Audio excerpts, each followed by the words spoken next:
وہ دعائیں بڑے اہتمام کے ساتھ یاد کیں، محفوظ کیں اور ان کو ہم تک پہنچایا۔ دعا مانگنا بھی ہر ایک شخص کو نہیں آتا۔ دعا ایک ایسا عمل ہے کہ جو بذات خود عبادت ہے۔ انسان چاہے اپنے دنیاوی مقاصد کے لیے کچھ مانگ رہا ہو کہ یا اللہ مجھے روزگار دے دے، یا اللہ مجھے صحت دے دے، تو مانگ تو رہا ہوتا ہے وہ اپنی دنیا کے مقاصد کے لیے، لیکن اس کا فوری اثر یہ ہوتا ہے کہ اس کو اللہ تبارک و تعالی عبادت قرار دے دیتے ہیں، بذات خود عبادت، یعنی بس دعا مانگنے پر ہی فوراً اجر مل جاتا ہے۔ اس لیے کوئی دعا بھی ایسی نہیں ہے جو مقبول نہ ہو۔ اس لحاظ سے ہر دعا مقبول ہے کہ اللہ تعالیٰ نے اس کو ایک عبادت قرار دے کر اس پر اجر لکھ دیا۔ لیکن حضور سرور دو عالم صلی اللہ علیہ وسلم نے جو دعائیں مانگی ہیں وہ ایسی ہیں کہ جن میں علوم پنہاں ہیں۔ ہر ایک کے بس میں نہیں ہے کہ اس بات کا اس درجے میں ادراک کر سکے جس طرح نبی کریم صلی اللہ علیہ وسلم نے اپنی دعاؤں میں کیا، اور اسی کے ساتھ ساتھ اس میں تعلیم بھی ہے۔ امت کو یہ تعلیم ہے کہ دعا کس طرح مانگو اور کیا مانگو۔ انسان بسا اوقات بیٹھا ہوتا ہے، دل چاہ رہا ہوتا ہے کہ میں اللہ سے مانگوں، دعا کروں، لیکن سمجھ میں نہیں آتا کیا مانگوں۔ تو رسول کریم صلی اللہ علیہ وسلم نے دین و دنیا کا کوئی شعبہ ایسا نہیں ہے جس کی دعائیں تلقین نہ فرمائی ہوں، اور ان دعاؤں کا ایک ایک جملہ، ایک ایک فقرہ، ایک ایک لفظ اپنے اندر معانی کی کائنات رکھتا ہے۔ تو ایک دعا جو مناجات مقبول کی دعاؤں میں اتوار کے دن کی جو منزل ہے اس میں سے منتخب دعاؤں کی بات کر رہا ہوں۔ تو ایک دعا ہے جو ہے ذرا لمبی، لیکن اس میں بھی بڑے زبردست سبق اللہ تبارک و تعالی نے عطا فرمائے ہیں۔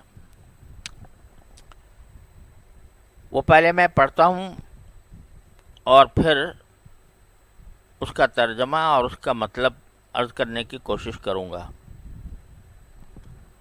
دعا یہ ہے کہ اللہم اقسم لنا ما من خشیتک ما تحول به بیننا و بین معاصیک، ومن طاعتک ما تبلغنا به جنتک، ومن الیقین ما تحبن به علینا مصائب الدنیا، ومتعنا باسماعنا وابصارنا وقوتنا ما احییتنا، واجعلہ الوارث منا، واجعل ثأرنا على من ظلمنا، وانصرنا على من عادانا، ولا تجعل مصیبتنا في دیننا، ولا تجعل الدنیا اکبر ہمنا، ولا مبلغ علمنا، ولا غایت رغبتنا، ولا تسلط علینا من لا یرحمنا۔ تو ایک ایک جملہ اس کا ایسا ہے کہ اپنے اندر ایک عجیب تعلیم کی کائنات رکھتا ہے۔ پہلا جملہ یہ ہے کہ یا اللہ ہمیں اپنے خشیت کا، یعنی اپنے خوف کا، اپنے ڈر کا اتنا حصہ عطا فرما دے جو ہمارے اور ہمارے گناہوں کے درمیان حائل ہو جائے۔ اتنا ڈر ہمیں مل جائے آپ کا اتنا خوف ہمارے دل میں پیدا ہو جائے کہ جو ہمیں گناہوں سے روک دے.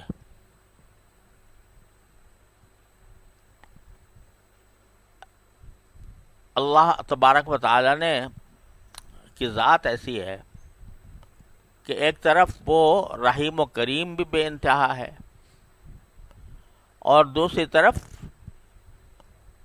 اللہ بچائے اس کا جلال، اس کی کبریائی، اس کی عظمت، اور پھر اس کا عذاب اتنا بڑا ہے کہ انسان یہاں تصور نہیں کر سکتا. اور کہا گیا ہے کہ الایمان بین الخوف والرجاء، ایمان خوف اور امید کے درمیان رہنا چاہیے. یعنی ایک طرف خوف ہو باری تعالیٰ کی، رعب ہو باری تعالیٰ کا، اس کی عظمت کا، اس کی کبریائی کا، اس کے جلال کا، اور اس کے اللہ بچائے اس کے عذاب کا. اور دوسری طرف امید ہو باری تعالیٰ کی رحمت سے، اس کی مغفرت سے، اس کے جمال سے، اس کے کمال سے امید ہو. یہ دونوں چیزیں ساتھ ملتی ہیں تو ایمان مکمل ہوتا ہے. اگر صرف خوف ہی خوف ہو تو اللہ بچائے زندگی گزارنا مشکل ہو جائے، اور اگر امید ہی امید ہو تو اللہ بچائے انسان آزاد ہو کے پتہ نہیں کس گناہ میں جا پڑے. حدیث میں آتا ہے کہ ایک صحابی تھے، رسول کریم صلی اللہ علیہ وسلم ان کی عیادت کے لیے تشریف لے گئے، نوجوان تھے. تو آپ نے پوچھا کہ کیف تجدک، تم اپنا کیا حال محسوس کر رہے ہو؟ تو وہ بھی صحابی تھے، رسول کریم صلی اللہ علیہ وسلم کے صحبت یافتہ تھے. بجائے اس کے کہ اپنے مرض کی کیفیت بیان کرتے، بیماری کی کیفیت بیان کرتے، جواب میں یہ عرض کیا کہ یا رسول اللہ،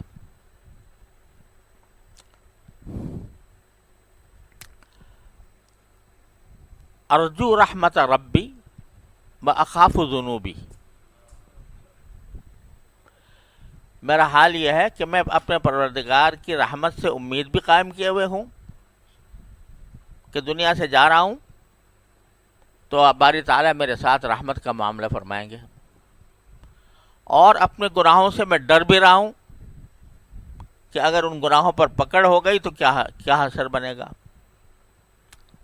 دونوں باتیں اکٹھی کہیں، ارجو رحمت ربی و اخاف ذنوبی، اپنے پروردگار کی رحمت سے امید لگائے ہوئے ہوں اور اپنے گناہوں سے ڈرتا ہوں. تو رسول کریم صلی اللہ علیہ وسلم نے ارشاد فرمایا کہ جو شخص اپنی آخری عمر میں یا اس جیسے مقام پر جب آدمی اتنا بیمار ہو یہ دو باتیں جمع کر لے گا، یعنی ایک طرف اس کو خوف ہوگا باری تعالیٰ کے عذاب کا اپنے گناہوں کی وجہ سے، اور دوسری طرف باری تعالیٰ کی رحمت سے امید بھی ہوگی. یہ دو باتیں جب جمع کر لے گا تو اللہ تبارک و تعالیٰ اس کو جس چیز کی وہ امید رکھے ہوئے ہے وہ عطا فرما دے گا، اور جس سے ڈر رہا ہے اس سے امن عطا فرما دے گا. تو دونوں چیزیں ہوں، خوف بھی اور رجا بھی، امید بھی. ایک قول حضرت فاروق اعظم علیہ السلام کی طرف منسوب ہے، میں نے کہیں باقاعدہ کتاب میں تو نہیں دیکھا، لیکن پتہ نہیں حضرت فاروق اعظم کا ہے یا کسی اور بزرگ کا ہے، کہ اللہ تبارک و تعالیٰ اگر یہ اعلان فرما دیں کہ جتنے انسان ہیں وہ سب جہنم میں جائیں گے سوائے ایک شخص کے، سارے جہنم میں جائیں گے سوائے ایک آدمی کے، تو مجھے امید ہوگی کہ وہ آدمی شاید میں ہی ہوں. اور اگر یہ اعلان فرما دے کہ سب جنت میں جائیں گے سوائے ایک آدمی کے، تو مجھے ڈر ہوگا کہ وہ آدمی میں ہی نہ ہوں. امید بھی اتنی اور خوف بھی اتنا، دونوں مل کر ایمان بنتے ہیں. قرآن کریم میں اسی جگہ فرمایا نبئ عبادی انی انا الغفور الرحیم وان عذابی هو العذاب العلیم. میرے بندوں کو بتا دو کہ میں غفور رحیم بھی ہوں، بہت مغفرت کرنے والا، بہت رحمت کرنے والا، اور میرا عذاب بڑا دکھ دینے والا عذاب ہوتا ہے. یہ جو اکثر و بیشتر آدمی بے پرواہی میں اور غفلت میں مبتلا ہوتا ہے، تو یہ جملہ بکثرت زبان پہ آیا، اللہ بڑا غفور الرحیم ہے. گویا مطلب یہ کہ چونکہ غفور الرحیم ہے لہذا ہمیں کرنے دو جو ہم کر رہے ہیں، معاف کر دے گا وہ. تو اللہ بچائے، یہ غفلت کا جملہ ہے، یہ بے پرواہی کا جملہ ہے. ایک طرف اس کی مغفرت کی بے شک امید رکھو، اس کی رحمت کی امید بھی رکھو، لیکن یہ بھی سمجھو کہ اللہ تبارک و تعالیٰ کا عذاب بھی بڑا سخت ہے. تو نبی کریم صلی اللہ علیہ وسلم یہاں سب سے پہلے دعا میں جو مانگ رہے ہیں وہ یہ ہے کہ یا اللہ اپنی خشیت عطا فرما. لیکن خشیت کی آگے تفسیر یہ کر دی اور اس پر ایک قید یہ لگا دی کہ اللہ اتنا ڈر ہو ہمارے دل میں جو ہمیں گناہوں سے بچا لے. کیا معنی؟ کہ اگر حقیقی خوف باری تعالیٰ کی عظمت و جلال کا، اس کی کبریائی کا، اس کے عذاب کا حقیقی خوف ہمارے دلوں میں پیدا ہو جائے تو ہم کوئی کام کر ہی نہیں سکتے. اس خوف کا عالم ایسا ہوگا کہ انسان بس مایوس ہو کر ہاتھ پہ ہاتھ رکھ کے بیٹھ جائے گا. اسی لیے اللہ تبارک و تعالیٰ نے بہت سی باتیں ایسی ہیں جو ہم سے پوشیدہ رکھی. حدیث میں آتا ہے کہ جب جنازہ کسی کا جا رہا ہوتا ہے تو جنازہ جو ہے وہ اپنے لے جانے والوں سے خطاب کر کے کہتا ہے، جو اگر اچھا صالح آدمی کا جنازہ ہے تو وہ اس کو آواز دیتا رہتا ہے قدمونی قدمونی، مجھے جلدی لے جاؤ، مجھے جلدی لے جاؤ قبر تک. اور اگر کسی فاسق کا اللہ بچائے جنازہ ہے تو وہ چیختا ہوا جاتا ہے یا ویحبی این تذہبون، کہ ہائے افسوس تم مجھے کہاں لے جا رہے ہو، مجھے کہاں لے جا رہے ہو، وہ چیختا ہے. تو اسی حدیث میں رسول کریم صلی اللہ علیہ وسلم نے فرمایا کہ یہ آوازیں جو جنازے کی ہوتی ہیں، صالح جنازے کی ہوں یا گناہگار آدمی کی ہوں، یہ جن و انس کے سوا ساری مخلوقات سنتی ہیں. یعنی اس کی وہ آوازیں زمین سنتی ہے، درخت سنتے ہیں، پتھر سنتے ہیں، سوائے جنات اور انسانوں کے. وہ اللہ نے چھپا دی ہے. اگر وہ آواز ہمیں سنائی دے جائے تو خوف کا وہ عالم طاری ہو جائے جو ہمیں کوئی کام نہ کرنے دے. تو چھپا دیا اللہ تبارک و تعالیٰ نے اس کو.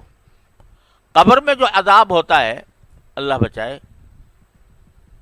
قبر کا جو عذاب ہوتا ہے اس میں اللہ بچائے کافر، منافق اور بعض فساق کے بارے میں آتا ہے کہ جو فرشتہ ہوتا ہے وہ لوہے کا ایک ہتھوڑا لے کر اس آدمی پر مارتا ہے، اور اس سے جو چیخ نکلتی ہے وہ جن و انس کے سوا دوسری مخلوقات سنتی ہیں. ہم سے چھپا اس لیے دیا کہ اگر وہ خوف حقیقی تو ہمارے دلوں پر طاری ہو جائے تو ہمیں کوئی کام ہی نہ کرنے دے، مایوسی پھیلا دے، اور یہ آدمی مایوس ہو جائے کہ میں اللہ تعالیٰ کے ہاں جا کر تو میری شامتی آئے گی، میں جنت میں جانے کا مستحق نہیں ہوں، میں جہنم میں جاؤں گا، اگر حقیقی خوف انسان کے دل پر طاری ہو جائے. اور جن کو اللہ تبارک و تعالی وہ حقیقی خوف نہ سہی لیکن اس کی کوئی مقدار عطا فرما دیتے ہیں تو ان کی اتنی خشیت زیادہ ہوتی. آپ دیکھو ہم جیسے لوگ جو اللہ بچائے غفلت میں زندگی گزارتے ہیں تو بس اس طرح گزار رہے ہیں جیسے کچھ بھی نہیں ہو رہا. لیکن جتنا کوئی بزرگ ہوگا جس کا تعلق اللہ تبارک و تعالیٰ کے ساتھ مضبوط ہوگا تو اتنا ہی اس کی خشیت بھی زیادہ ہوگی، اس کا خوف بھی زیادہ ہوگا. اور باوجود ہے کہ وہ نیک عمل کر رہا ہے، باوجود ہے کہ لوگ اس کو بزرگ سمجھتے ہیں، لیکن چونکہ اللہ تبارک و تعالیٰ کی عظمت و جلال کا کوئی احساس اس کے دل میں اس درجہ ہے کہ اس کی وجہ سے لرزتا رہتا ہے، کانپتا رہتا ہے. جتنا اللہ تبارک و تعالیٰ کی معرفت بڑھے گی اتنا ہی جو ہے وہ خوف بھی بڑھے گا. اسی لیے رسول کریم صلی اللہ علیہ وسلم فرماتے ہیں کہ لو ترون ما ارا لضحکتم قلیلا ولبکیتم کثیرا. جو چیزیں میں دیکھتا ہوں اگر تم دیکھ لو تو ہنسو کم اور رو زیادہ. تو حقیقی خوف تو انسان کو اگر لاحق ہو جائے تو وہ دنیا میں کسی کام کا نہ رہے. لہذا رسول کریم صلی اللہ علیہ وسلم جو دعا جو مانگی وہ قید لگا کر مانگی. یہ صرف اتنا نہیں کہہ دیا کہ مجھے اپنا خوف عطا فرما دیجئے. اگر حقیقی خوف مل جائے تو کچھ بھی آدمی کام نہ کر سکے. حدیث میں آتا ہے کہ رسول کریم صلی اللہ علیہ وسلم جب دیکھتے ہوائیں چل رہی ہیں، آندھی آ رہی ہے، بارش آنے والی ہے، تو آپ کا چہرہ مبارک متغیر ہو جاتا تھا، آپ متفکر ہو جاتے تھے، پریشان ہو جاتے تھے. پریشان اس واسطے ہو جاتے تھے کہ یہ جو ہوائیں آ رہی ہیں یہ خدا نہ کرے ایسا نہ ہو جیسے کہ قوم عاد کے اوپر اللہ تعالیٰ نے ہوائیں بھیجی تھیں اور اس کی بنا پر ساری قوم ہلاک ہو گئی تھی. تو آپ حدیث میں عائشہ صدیقہ رضی اللہ عنہا فرماتی ہیں کہ آپ کا رنگ مبارک متغیر ہو جاتا، چہرہ متغیر ہو جاتا تھا.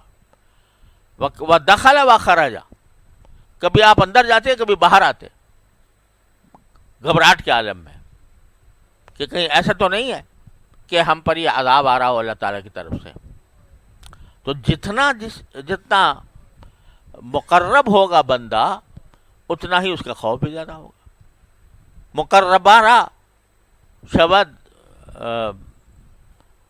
مقربارہ بے شبد حیرانی. شاباش. مقربارہ بے شبد حیرانی. جو جتنا مقرب ہوتا ہے اللہ تبارک و تعالیٰ کا اتنی اس کی حیرانی یعنی پریشانی زیادہ ہوتی.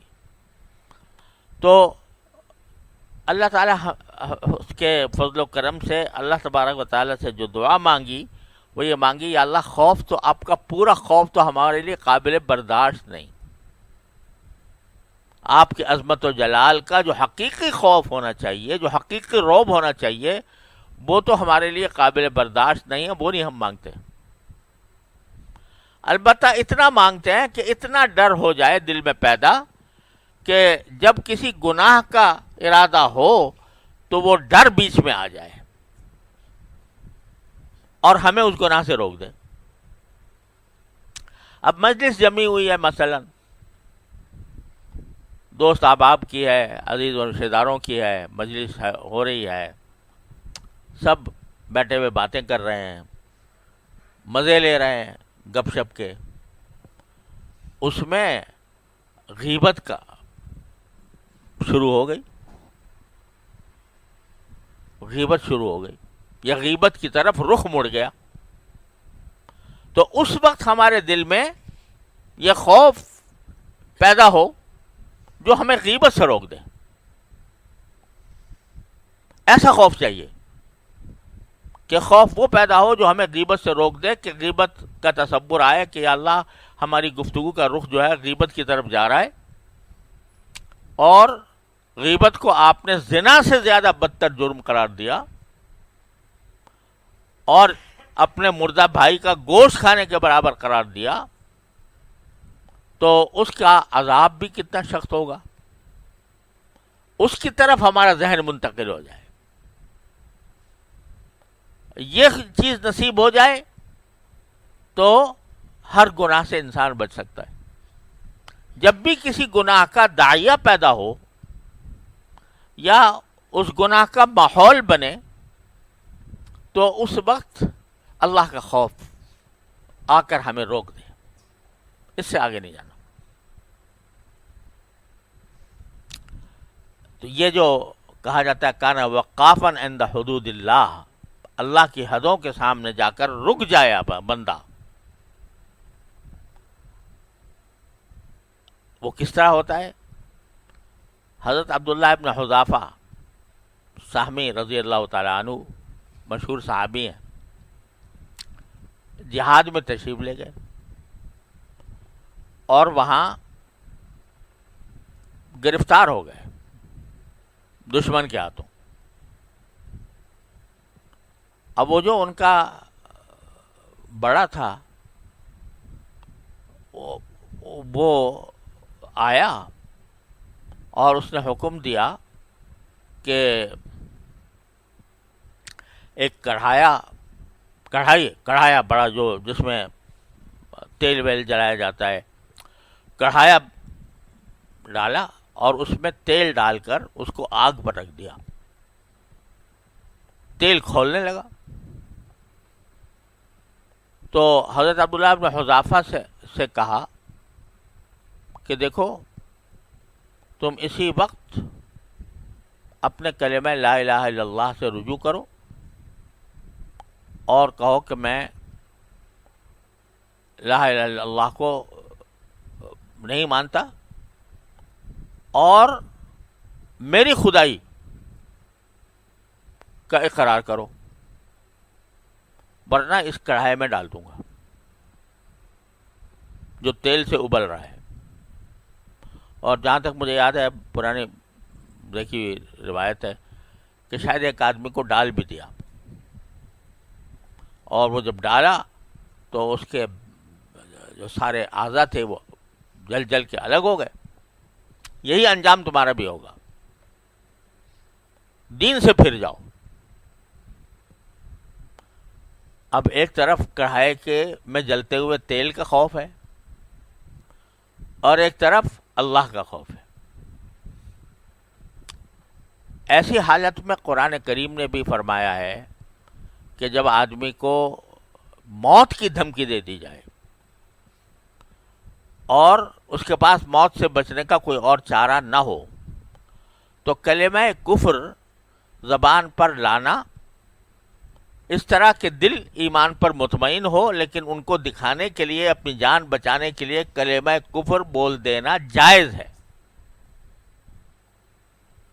واجب تو نہیں ہے لیکن جائز ہے کہ اپنی جان بچانے کی خاطر کوئی کلمہ کفر کا زبان سے نکال دے اگرچہ دل میں ایمان موجود ہو. تو وہ صحابی تھے، جواز تو تھا، جائز تو تھا کہ کلمہ کفر کہہ دیتے، دل ایمان پر مطمئن ہوتا. لیکن افضل اس حالت میں بھی یہی ہے کہ آدمی کلمہ کفر زبان سے نہ نکالے، افضل یہی ہے. تو اس افضل کی وجہ سے انہوں نے کہا میں تو نہیں نکالوں گا، ڈالنا ہے مجھے تو ڈال دو، اس میں کڑھائی میں ڈال دو. اس کو میں جل کے راکھ ہو جاؤں مجھے پرواہ نہیں ہے، لیکن کفر کا کلمہ میری زبان سے نہیں نکل سکتا۔ جب اس شخص نے دیکھا کہ اتنی زبردست استقامت اس شخص کی ہے کہ آنکھوں سے دیکھ رہا ہے، ابلتا ہوا تیل ہے، اور اس کے اندر یہ گرنے کو تیار ہے مگر زبان سے کلمہ کفر نکالنے پر تیار نہیں ہے، تو کچھ اس کے اوپر روب پڑا یا اس کے دل میں کچھ احساس پیدا ہوا، تو اس نے کہا چلو اچھا ہے، اگر تم ایک کام کر لو کہ تم میری پیشانی کو بوسہ دے دو۔ کافر بھی اکبر قسم کا، اور کہا میری پیشانی کو اگر بوسہ دے دو گے تو چھوڑ دوں گا۔ اب کافر جو پیشانی کو بوسہ دینا کسی کافر کی، یہ ہے تو ناجائز کام، لیکن شریعت کا حکم یہ ہے کہ اگر جان بچانا، اگر خطرہ ہو کہ میں یہ گناہ نہ کروں گا تو مجھے موت آ جائے گی، اس صورت میں وہ گناہ کرنا واجب ہو جاتا ہے۔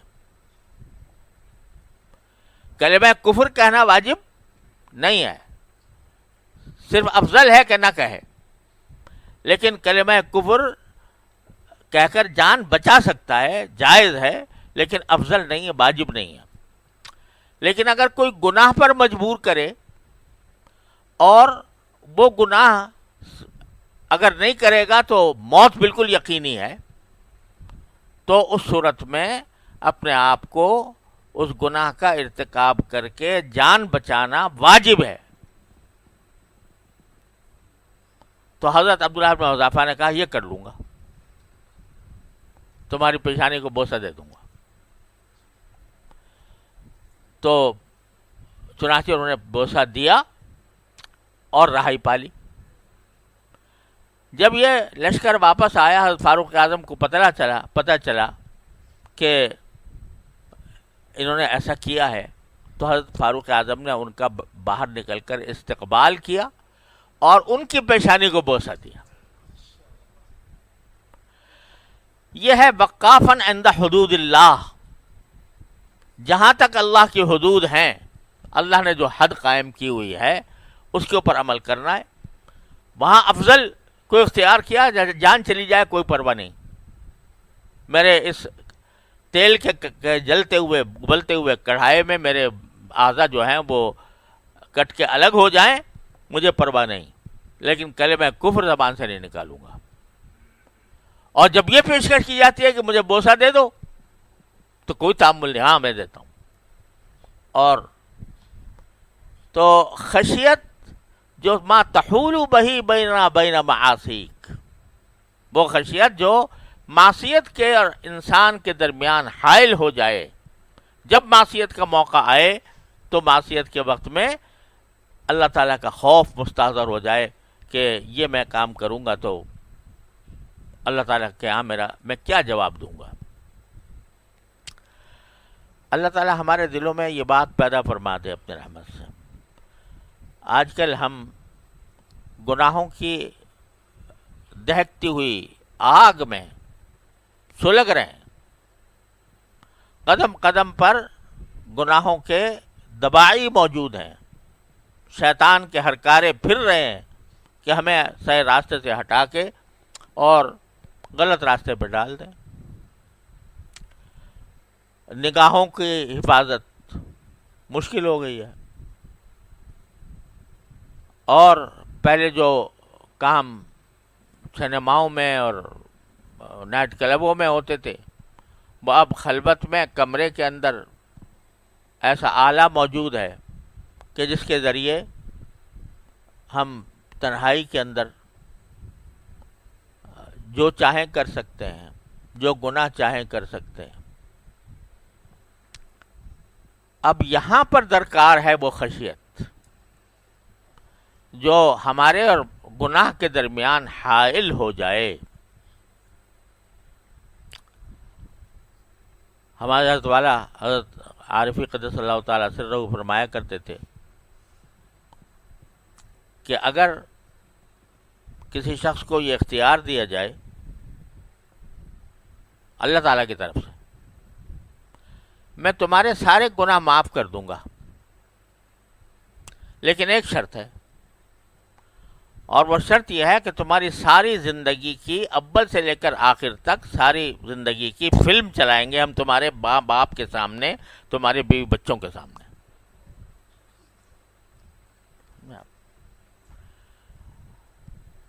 تمہارے ماں باپ اور بیوی بچوں کے سامنے ہم تمہاری فلم چلائیں گے کہ اس نے جب سے یہ بالغ ہوا تھا اور آخر وقت تک کیا کیا کام کیے، اور کیا کیا اس کے دل میں تصورات آئے، اور کیا اس نے باقاعدہ اقدام کیا۔ اگر اس پر راضی ہو تو گناہ معاف کرتے ہیں۔ تو بتاؤ، اگر کوئی ہوگا ایسا جیدار جو یہ کہے کہ نہیں ٹھیک ہے چلا دیں آپ میری زندگی کی فلم؟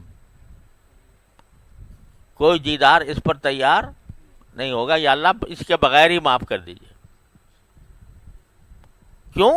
اس لیے کہ تنہائیوں میں، خلوتوں میں، جہاں کوئی اور آدمی دیکھ نہیں رہا، وہاں اس کا طرز عمل کیا ہے؟ آیا وہاں اللہ کا خوف اس کو گناہ سے روکتا ہے یا نہیں روکتا؟ اگر وہاں روک رہا ہے تو اس کے معنی یہ کہ باقاعدہ جتنی خشیت مطلوب تھی وہ حاصل ہو گئی۔ اور اگر وہاں نہیں روک رہا، یعنی باپ سے شرم ہے، ماں سے شرم ہے، اولاد سے شرم ہے، بہن بھائیوں سے شرم ہے، اجنبیوں سے شرم ہے، اللہ سے نہیں ہے، اللہ تعالیٰ سے نہیں ہے، کہ جب تنہائی میں بیٹھے ہو یا کسی مجلس میں بیٹھے ہو اور اس میں غیبت ہو رہی ہے، اس میں جھوٹ بولا جا رہا ہے، اس میں غلط بہتان لوگوں پر لگائے جا رہے ہیں، تو اس مجلس کے اندر بیٹھ کے واہ واہ کرو، تو اس کا مطلب یہ کہ وہ اللہ تعالیٰ کا خوف جو ہے وہ اس وقت دل سے مٹا ہوا ہے۔ تو یہ خوف چاہیے کہ کر تو رہا ہوں یہ کام، اور اس کام کے کرنے کو دل بھی چاہ رہا ہے، لیکن انجام کیا ہوگا اگر اسی وقت مجھے موت آ جائے؟ کوئی بعید ہے کہ پتہ چل جائے گا؟ کل ہمارے قاری عبدالرحمن صاحب، اللہ تعالیٰ ان کے درجات بلند فرمائے، اچھے خاصے اپنی معمول سے کے مطابق نکلے، کوئی بیماری نہیں، کوئی پریشانی نہیں، کوئی تکلیف نہیں، سارے معمولات انجام دیے، پڑھایا دارالقرآن کے اندر، 12 بجے تک چھٹی ہوئی، اپنے دوست کے پاس چلے گئے ملنے کے لیے، اور اس کے بعد جو کچھ چائے لسی جو کچھ تھی وہ پی، اور باہر موٹر سائیکل کے پیچھے بیٹھے ہوئے، اور اچانک دل کا دورہ پڑا اور وہیں کے وہیں گر گئے، ختم، اچانک ختم، کسی بیماری کے بغیر۔ تو بندہ اگر یہ تصور کرے کہ جس وقت میں کوئی گناہ کر رہا ہوں، چاہے خلوت میں کر رہا ہوں، اگر اس وقت مجھے موت آ جائے، اللہ بچائے اسی پر میرا خاتمہ ہو جائے، تو کیا حشر بنے گا؟ یہ خوف ہے جو مطلوب ہے، اور یہ اللہ تعالیٰ سے مانگ رہے ہیں، یا اللہ مجھے اپنی اتنی خشیت عطا فرما دیجئے کہ جو میرے اور آپ کی معصیتوں کے درمیان حائل بن جائے اور مجھے گناہ سے روک دے۔ اس سے زیادہ کا تو میں متحمل نہیں، اس سے زیادہ خوف کا تو میرے اندر تحمل نہیں، لیکن اتنا عطا فرما دیجئے کہ جب گناہ کا موقع آئے تو اس وقت میں آپ کا خوف میرے سامنے آ جائے، آپ کی عظمت، آپ کی کبریائی، آپ کا جلال، وہ میرے سامنے آ جائے، عزیز ذو انتقام کی جو صفت ہے وہ سامنے آ جائے۔ بے شک اللہ تعالیٰ غفور الرحیم ہے، لیکن یہ اس کی رحمت ہے، جس پر چاہے کرے، جس پر چاہے نہ کرے۔ اللہ تعالیٰ شرک کو تو بغیر توبہ کے معاف نہیں کرتے، یہ قاعدہ قرآن نے بتا دیا، ان اللہ لا یغفر ان یشرک بہ، شرک کا تو بغیر توبہ کے معافی کا سوال ہی پیدا نہیں ہوتا۔ وَيَغْفِرُ مَا دُونَ ذَلِكَ لِمَن یشاء، شرک سے کمتر جو گناہ ہیں وہ جس کو چاہے مغفرت کر دے، اس کے اوپر اس کو کسی قانون کا پابند نہیں کیا جا سکتا، اس کی رحمت کسی قانون کی پابند نہیں ہے، وہ جس پر بھی رحمت ہو جائے معاف کر دے۔ لیکن قانون یہی ہے کہ اگر گناہ ہوگا تو سزا ملے گی، اس میں کوئی شک و شبے کی گنجائش نہیں ہے، قانون یہ ہے۔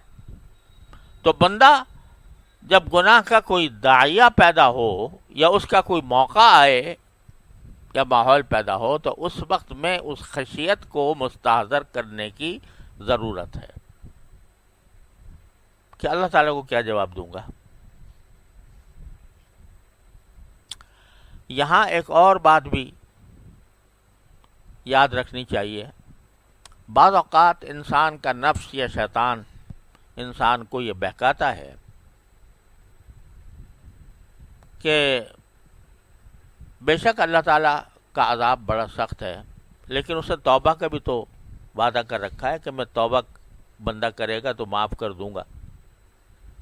تو اس وقت میرا دل بہت مچل رہا ہے ایک گناہ کرنے کے لیے، اور اس کی خواہش بہت زیادہ ہو رہی ہے، تو لاؤ کر بیٹھوں، توبہ کر لوں گا،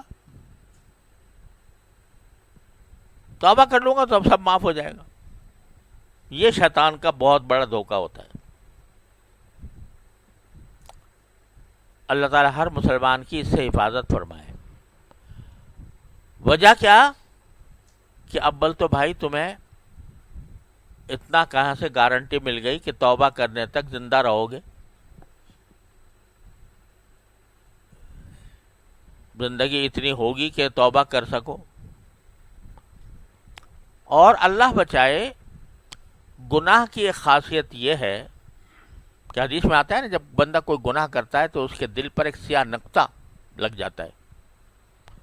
تو سیاہ نقطہ جو ہے وہ اس کی خاصیت یہ ہے کہ ایک طرف وہ ایک گناہ دوسرے گناہ کو کھینچتا ہے۔ فرض کرو کہ ایک شخص نے کوئی بے حیائی کا کام کر لیا اور کہیں اس سے سوال ہو گیا بھئی تم نے یہ کیا تھا، تو لوگوں کے سامنے اس کا اعتراف نہیں کرے گا، جھوٹ بولے گا۔ تو ایک گناہ نے دوسرے گناہ جھوٹ کو کھینچ لیا، اور اس کی طبی خاصیت یہ ہے گناہ کی کہ ایک گناہ جو ہے وہ دوسرے گناہ کو کھینچتا ہے، اس کے ایک گناہ کے نتیجے میں دوسرا گناہ ہوتا ہی ہے۔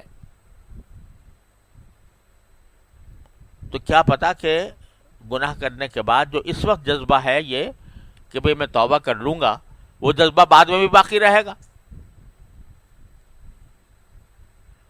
اول تو زندگی کا پتہ نہیں، دوسرے کا زندہ بھی رہا تو کیا یہ جو داعیہ توبہ کا ہے یہ باقی رہے گا گناہ کرنے کے بعد؟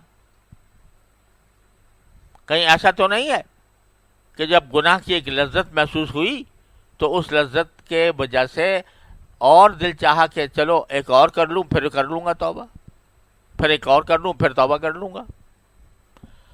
تو اللہ بچائے، شیطان اس طرح گھسیٹ کر لے جاتا ہے، گھسیٹ کر لے جاتا ہے اور گناہوں میں مبتلا کرتا رہتا ہے اور گناہ کے بعد گناہ، گناہ کے بعد گناہ یہ ہوتا جاتا ہے۔ اور تجربہ کچھ یوں ہے، ہمارے بزرگوں نے فرمایا تجربہ یوں ہے کہ جو آدمی توبہ کی امید پر گناہ کرتا ہے تو اللہ بچائے وہ گھسٹتا چلا جاتا ہے۔ جب تک گناہ ایک نہیں کیا تھا اس وقت ایک پردہ حائل تھا انسان کے اور گناہ کے درمیان، ایک پردہ حائل تھا، ہمت نہیں ہوتی تھی گناہ کا کام کرنے کی. لیکن جب کر لیا، ایک مرتبہ ہمت ہو گئی، تو اب مزید ہمت پیدا ہو گئی. بھئی اس وقت بھی تو کیا تھا، چلو اب بھی کر لو. پھر انسان کو چھٹکارا عام طور سے نہیں ملتا، اللہ بچائے، الا ماشاء اللہ. تو اس وجہ سے یہ دھوکہ شیطان کا کہ بھئی کر لو اور اللہ کے سامنے توبہ کی امید پر کر لو، یہ انسان کو اکثر و بیشتر ہلاک اور تباہ کر ڈالتا ہے.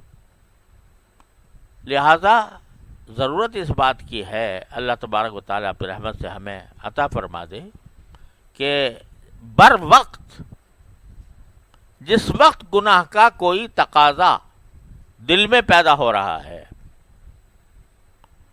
اس وقت انسان کو اللہ تعالیٰ کا خوف دل میں آ جائے اور اس وقت میں آدمی رک جائے، اللہ تعالیٰ کے خوف سے رک جائے. یہ چیز جو ہے نا، یہ بزرگوں کی صحبت سے حاصل ہوتی ہے. میں نے اپنے حضرت عارفی قدس صاحب تعالیٰ سرہ سے سنا کہ ایک مرتبہ حضرت ہمارے حضرت حکیم الامت مولانا تھانوی قدس اللہ تعالیٰ سرہ واز فرما رہے تھے،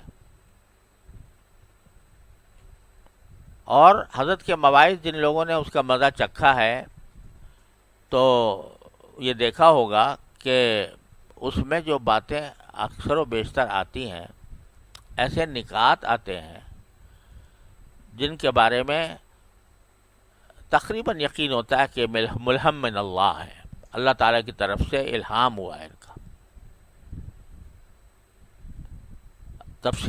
تفسیر کوئی آیت آ گئی بیان میں، اس آیت کی تفسیر میں ایسی باتیں حضرت فرما دیتے ہیں جو ان کی تفسیر بیان القرآن میں بھی نہیں ہے، اور تفسیر کے اندر ایسے نکات بیان فرما دیتے ہیں کہ جو اسی وقت دل میں اللہ تعالیٰ نے ڈالے اور انہوں نے بیان کر دیے. تفسیروں میں دیکھو گے تو نہیں ملیں گے. تو اسی لیے میں نے حضرت کے مواعظ میں سے جو تفسیری آیات کی جو تفسیر کے اوپر جو نکات ہیں وہ ان کو الگ جمع کیا تھا، اور پھر مولوی احسان اللہ کہاں گئے تو انہوں نے اس کو ماشاءاللہ مکمل بھی کیا، اور اس کے اندر وہ تفسیری نکات موجود ہیں. اشرف التفاسیر کے نام سے، اشرف التفاسیر کے نام سے چھپا ہے، اس کے نام سے چھپا ہے. تو حضرت کے مواعظ میں الہامات نظر آتے ہیں، آنکھوں سے محسوس ہوتے ہیں. تو ایک موقع پر حضرت والا نے بعض کے جوش میں یہ فرمایا کہ اب میں آپ سے ایک ایسی بات کرتا ہوں جو آپ نے کبھی سنی نہ ہوگی، اور آپ کو کہیں اور ملے گی بھی نہیں، اور میں تحدیث نعمت کے طور پر کہتا ہوں، یعنی اللہ کی نعمت کا بیان کرنے کے طور پر کہتا ہوں کہ یہ اللہ نے میرے ہی دل میں ڈالی ہے، کہیں اور آپ کو اس کا یہ کہیں اور ملے گی نہیں، اور مجھے سے آپ سنیے گا، کسی اور سے نہیں سن سکتے. یہ جملہ کہہ دیا. تحدیث نعمت کے معنی یہ ہوتے ہیں، قرآن کریم نے فرمایا وَأَمَّا بِنِعْمَةِ رَبِّكَ فَحَدِّثْ، کہ تمہارے پروردگار نے تم پر جو کوئی نعمت دی ہو تمہیں تو اس کو بیان کر دیا کرو. اس میں یہ تکبر نہیں ہے، بلکہ اللہ تعالیٰ کی نعمت کے طور پر بیان کریں کہ اللہ نے مجھے یہ نعمت عطا فرمائی. اس کو تحدیث نعمت کہتے ہیں، اور وہ جائز ہے. تو یہ سب کہا کہ تحدیث نعمت پر کہتا ہوں کہ یہ بات آپ مجھی سے سنیے گا، کہیں اور آپ کو سنائی نہیں دے گی، کہیں اور آپ کو نہیں ملے گی، میں ہی بیان کر رہا ہوں اس کو. یہ جملہ کہا، ایک دم سے پھر کچھ رک گئے اور فوراً کہا استغفر اللہ استغفر اللہ استغفر اللہ. یہ میں نے تحدیث نعمت کا لفظ استعمال کر لیا، یہ تو تعلی ہو گئی. یہ تو تکبر ہو گیا مجھ سے. میں نے جو یہ کہہ دیا کہ آپ مجھے سے سنیے گا، کسی اور سے نہیں سنیں گے، کہیں اور نہیں ملے گی، میرے ہی پاس ہے. یہ تحدیث نعمت نہیں ہے، یہ میری طرف سے تعلی ہو گئی. میں اللہ تعالیٰ کے حضور استغفار کرتا ہوں بھرے مجمع میں. تو اس وقت جب کہ یہ کلمات ادا ہو رہے ہیں تو اس وقت میں پہلے فرق محسوس کیا. کیا ہے جو میں بات کہہ رہا ہوں وہ تحدیث نعمت ہے یا تعلی ہے؟ اس فرق کا احساس کیا، اور جب اس فرق کا احساس ہو گیا کہ یہ تحدیث نعمت نہیں ہے، تعلی ہے، تو وہی خوف، خشیتی کما تحول بھی بیننا و بین معاصی. تو وہ خشیت آئی جس نے اس معصیت سے روک دیا، اور بھرے مجمع میں کہہ دیا کہ مجھ سے غلطی ہو گئی. میں تحدیث نعمت کا لفظ بولا لیکن تحدیث نعمت نہیں تھی، یہ تعلی تھی. اللہ تعالیٰ مجھے اس سے معاف فرمائے. یہ ترازو پیدا ہو جاتی ہے دل میں. اس ترازو کے ذریعے وہ اللہ کا نیک بندہ وہ تول لیتا ہے کہ یہ بات جو کہی جا رہی ہے یہ کس درجے کی ہے. اور تحدیث نعمت بھی ایک بہانہ ہو جاتا ہے تکبر کا. اللہ بچائے. کہنے کو آدمی یہ کہہ رہا ہوتا ہے کہ تحدیث نعمت ہے اس لیے کہہ رہا ہوں، لیکن دل میں عجب بھرا ہوتا ہے، تکبر بھرا ہوتا ہے. تو یہ صرف اللہ کا خوف ہی ہے جو انسان کو یہ باریک فرق سمجھاتا ہے، اور باریک فرق سمجھا کر اس معصیت سے انسان کو روکتا ہے. گفتگو ہو رہی ہے، اچانک کہ صاحب فلاں صاحب ہیں، بڑے اچھے آدمی ہیں، بڑی تعریف ان کی ہو رہی ہے اور ان کے اوصاف بیان کیے جا رہے ہیں. اچانک شیطان دل میں ڈالتا ہے، کہتا ہے بہت اچھا ہے، بس اتنی بات ہے کہ اس میں فلاں عیب ہے. تو وہ سارا اس تعریف کرنے جا رہے تھے، تعریف کرتے کرتے شیطان نے رخ موڑ دیا غیبت کی طرف، اور اس غیبت کے نتیجے میں انسان اتنے بڑے گناہ میں مبتلا ہو گیا جو زنا سے بھی بدتر. اس موقع پر اللہ کا خوف آ جائے دل میں کہ اب تک تو چلو ٹھیک تھا معاملہ، اب یہ جو ایک دم سے میں نے پلٹا کھایا ہے یا رخ موڑا ہے کہ اس میں فلاں عیب ہے، فلاں عیب بیان کرنے کے لیے، تو یہ مجھے لے جا رہا ہے جہنم کی طرف. اس بات کا خوف دل میں پیدا ہو جائے تو اس کے لیے فرمایا یہ دعا مانگی. تو یہ دعا بڑے اہتمام سے سوچ سمجھ کر مانگنی چاہیے کہ اللہ ہمیں اتنا خوف دے دے اپنا کہ جو آپ کی نافرمانیوں کے اور میرے درمیان حائل ہو جائے، رکاوٹ بن جائے. اور اس خشیت کی ہمیں ہر آن ضرورت ہے. زندگی کا کوئی مرحلہ ہو، کوئی کام ہو، شیطان اس میں آ کر راہ مارنے کے لیے ہر وقت تیار ہے. ہمارا نفس بھی تیار ہے، اور ہمارا شیطان جو ہم پر مسلط ہے وہ بھی تیار ہے کہ میرے اچھے خاصے کام کو موڑ دے دوسری طرف. اللہ تبارک و تعالیٰ نے توفیق عطا فرما دی کسی نیک کام کی، کوئی عبادت انجام پا گئی، کوئی بات اچھی کہہ دی، کوئی نیک عمل صادر ہو گیا، اللہ تعالیٰ کی نعمت. فوراً شیطان اس کو لے جاتا ہے عجب کی طرف. یہ تو میں نے بڑا کام کر لیا،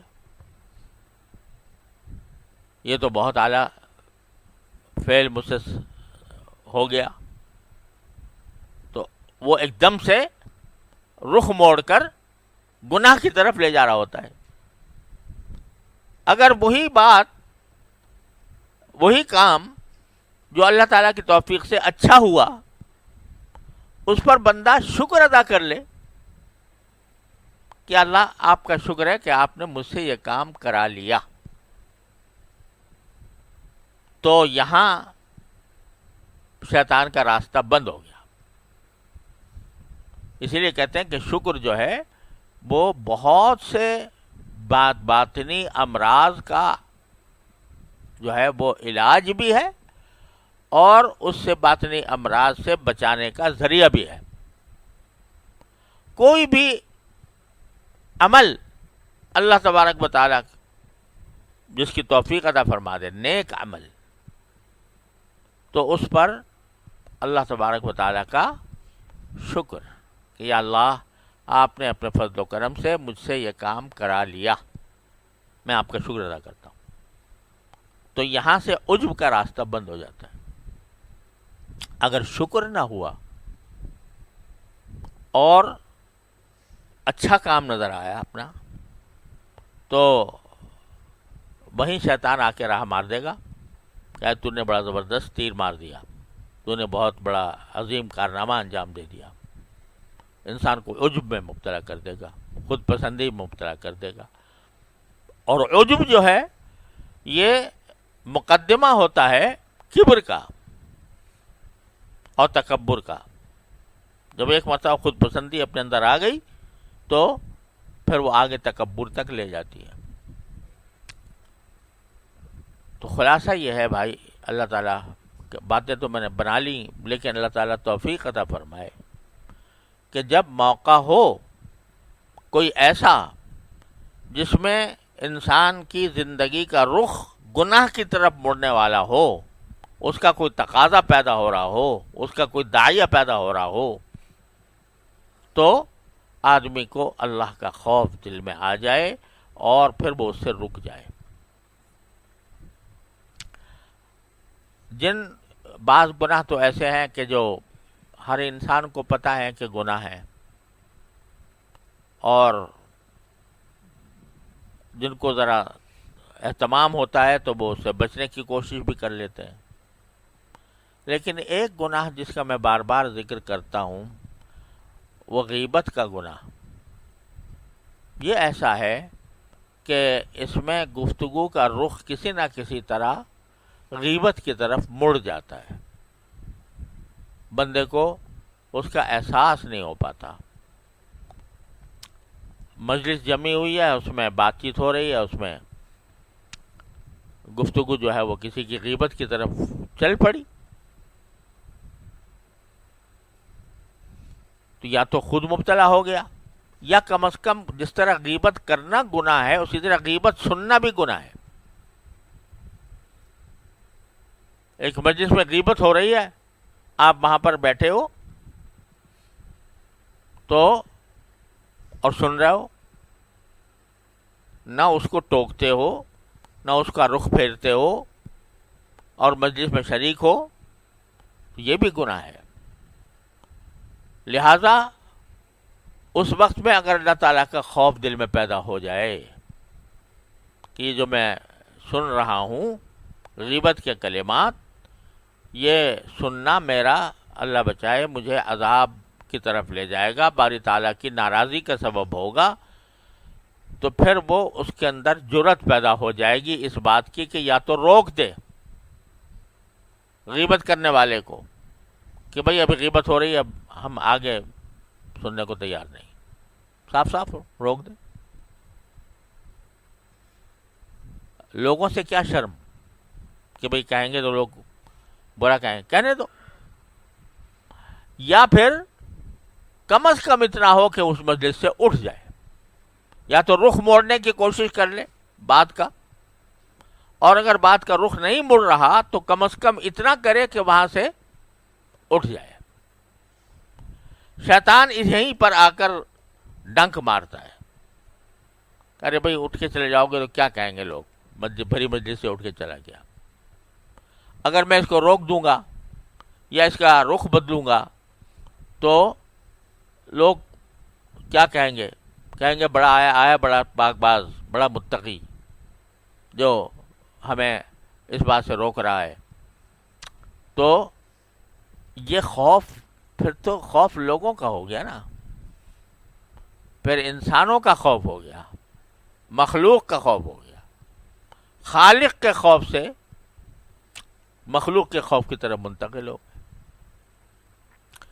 اور یہی سب سے بڑا دوراہا ہے جس سے کہ بندہ گناہ کی طرف منتقل ہو جاتا ہے.